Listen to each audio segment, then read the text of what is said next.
Fala galera do oitavo ano, vem trazendo a nossa videoaula de hoje, tá? E nessa videoaula a gente vai corrigir alguns exercícios do capítulo 5, tá?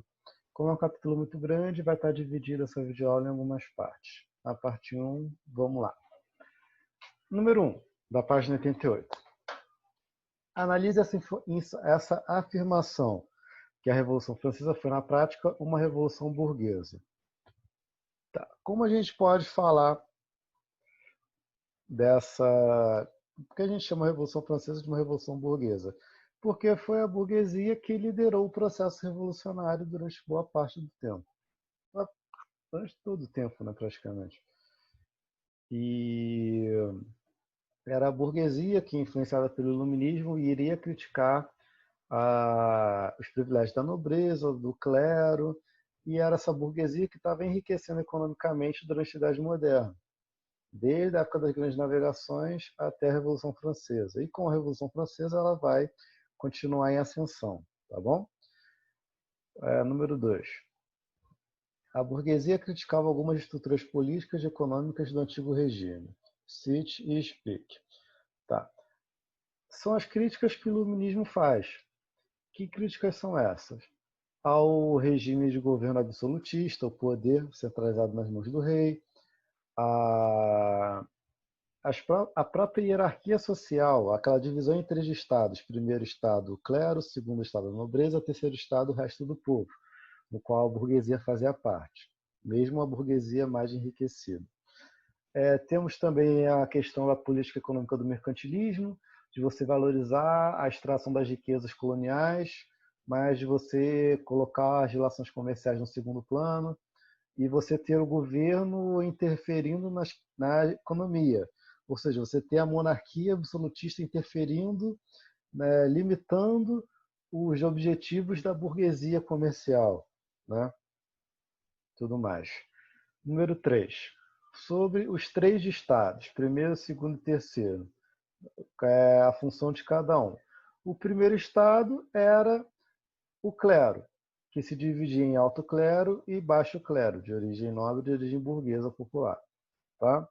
E o clero, a gente já falou isso desde o ano passado, ele tem a importância de ser responsável pela salvação espiritual desde aquela época da Idade Média. Né? E, ai, deu choque na perna. E o clero, ele compõe o topo da sociedade francesa porque ele vai estar junto da nobreza, administrando territórios, estando próximo ao rei, tendo cargos de destaque na administração e tudo mais. Letra B, segundo estado. Se o primeiro é o clero, o segundo estado é a nobreza. Da mesma maneira que o clero, eles não pagam impostos, tá bom?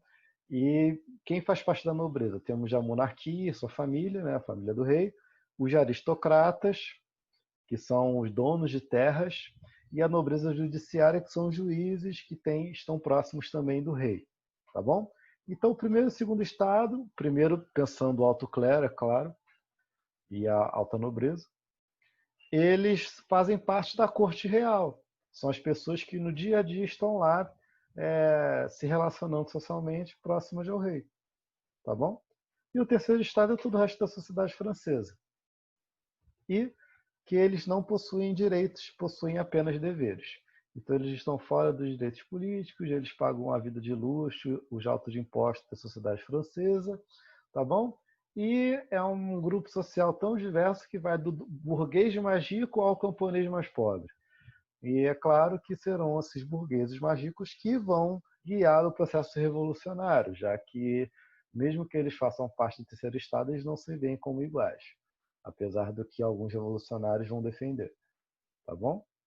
Há sempre um jogo, um conflito de classes aí. Esse conflito de classes sociais, ele só vai se desenvolver até chegar até a gente chegar no século XIX, XX e até hoje em dia, tá bom? Como muitos analisam, é claro. Número 4. Define estados gerais. Os estados gerais, eles a Assembleia dos Estados Gerais, né, era uma assembleia que era composta pelos três estados. E geralmente a monarquia, o rei, né, ele lançava uma questão para ser debatida pela Assembleia e essa Assembleia deliberava sobre essa questão, ou seja, discutia sobre aquela questão e indicava a sua posição para o rei.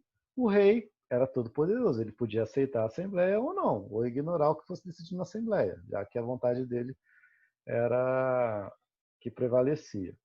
E era composto pelo primeiro estado, clero, segundo estado, nobre de aristocratas, né? Terceiro estado, o resto do povo.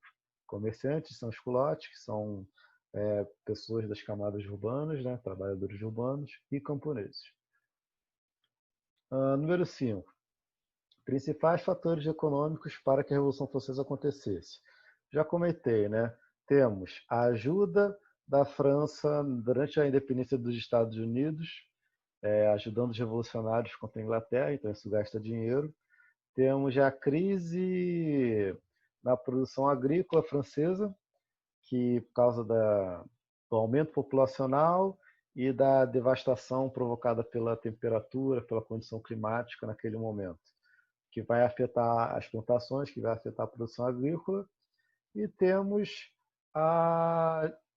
o sustento do luxo da nobreza, da monarquia, que está lá vivendo do bom e do melhor, e o povo francês vivendo com fome, desnutrição, desigualdade social e tudo mais. Tá bom? Deixa eu ver se faltou algum. Temos já a própria política econômica, política mercantilista, que não vai desenvolver a industrialização na França como deveria. Então a França está essencialmente dependente da sua produção colonial e da produção agrícola do seu território. E o dinheiro que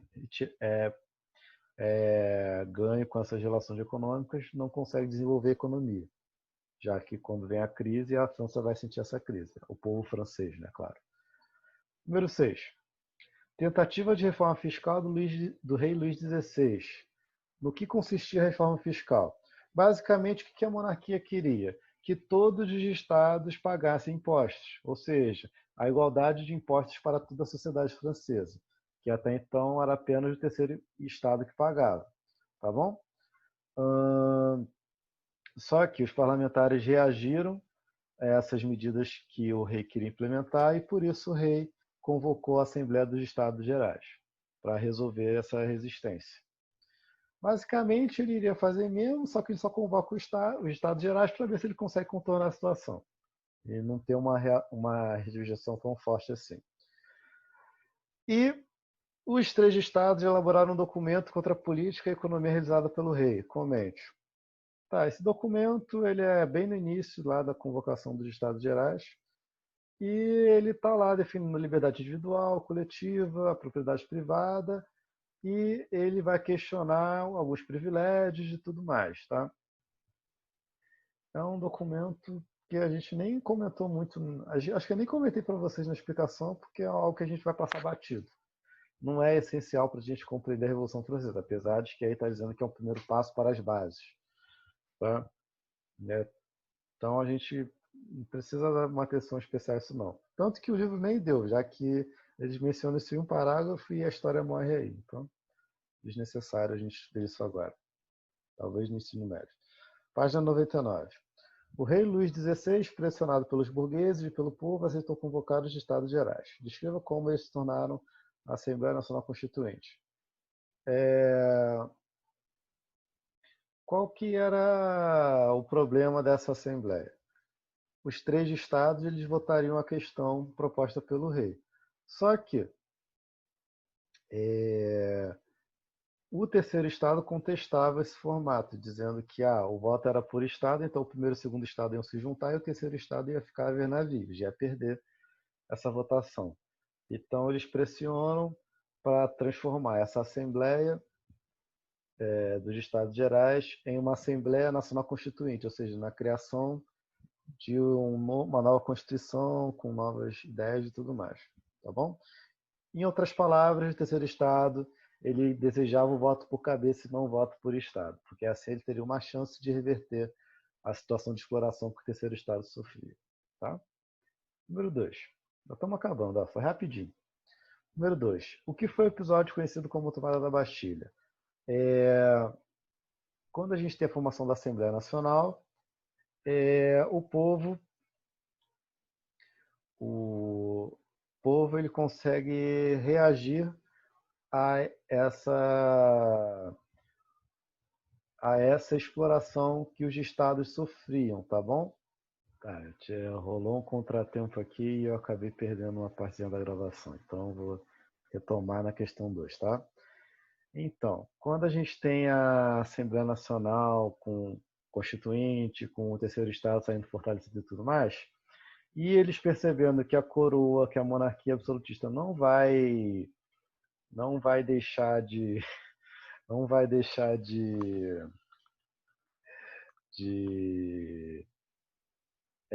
não vai deixar de, caramba, gente, tá faltando palavra.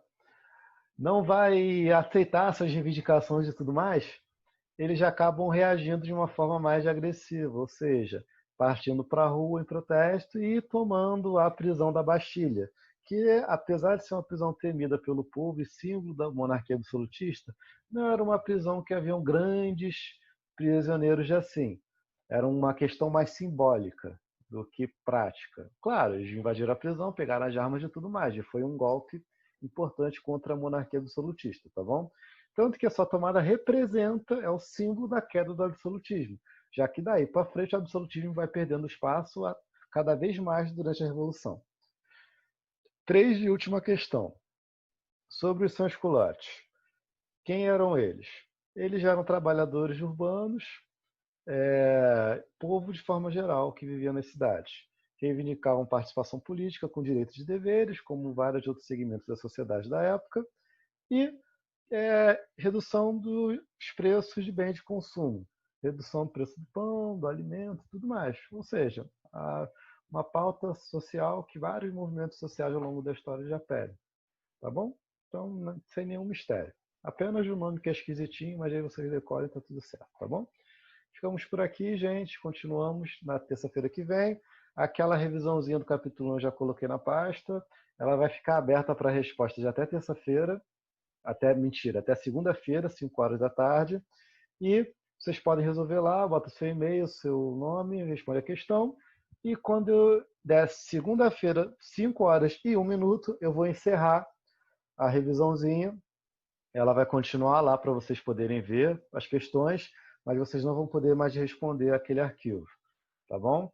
Eu faço assim para a gente poder ter um controle e não poder ficar se desorganizando. Lembrando que não vale ponto, tá?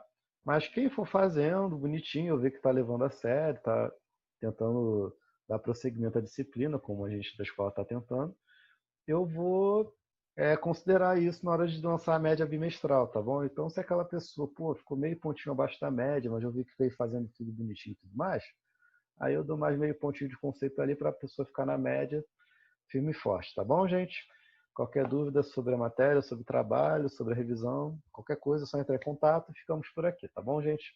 É isso. Vou encerrando por aqui. Tchau, tchau.